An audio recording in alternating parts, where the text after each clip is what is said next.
নমস্কার। আজকে 2 নং জগদীশপুর ঝামামোনা এমএসকে স্কুলে আমাদের দুয়ারে আমাদের পাড়া আমাদের সমাধান কর্মসূচি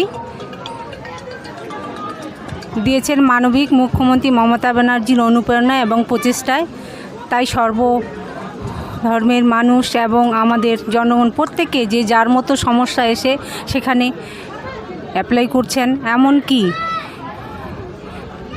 যেগুলো বয়স্ক জ্যেষ্ঠ মানুষ যেতে পারতেন না দুয়ারে সরকারের, সেই জিনিসগুলো আমাদের মানবিক মুখ্যমন্ত্রী মমতা ব্যানার্জি যার জন্য আমাদের পাড়া আমাদের সমাধান করেছেন এবং প্রত্যেকে এই আমাদের পাড়া আমাদের সমাধানে এসে যে যার মতো সমস্যাগুলো সমাধান করছেন। যা কোনো সরকার এই মতো আমাদের জনগণের জন্য কখনো ভাবেননি। আজকে বাংলার অগ্নিকন্যা মানবিক মুখ্যমন্ত্রী মমতা ব্যানার্জি এইসব আপামর জনগণের কথা ভেবেছেন। তাই উনাকে আমরা গ্রাম বাংলার প্রত্যেকটা আপামর জনগণ উনাকে আমরা ধন্যবাদ জানাই এবং কৃতজ্ঞতা জানাই। এই কর্মসূচি আমাদের প্রত্যেকটা 3টা বুথ মিলে চলছে এবং 3টা বুথে পর্যন্ত আমাদের নেতৃত্ব দিচ্ছেন।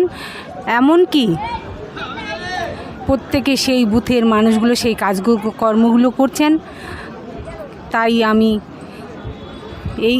এইটুকুনি বলতে চাই, আমরা অনেক সরকার দেখেছি, এই আমাদের জন্য কখনো ভাবেননি। 34 বছর বামপন সরকার রাজত্ব করেছিলেন, কখনো আপামর জনগণের কথা ভাবেননি। আমাদের নেত্রী বাংলার অগ্নিকন্যা আমাদের কথা ভেবেছেন। যাই হোক, আমি আমার বক্তব্য দীর্ঘায়িত করব না, এখানেই আমি আমার বক্তব্য শেষ করলাম।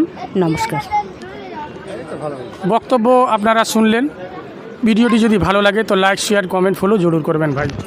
ওকে।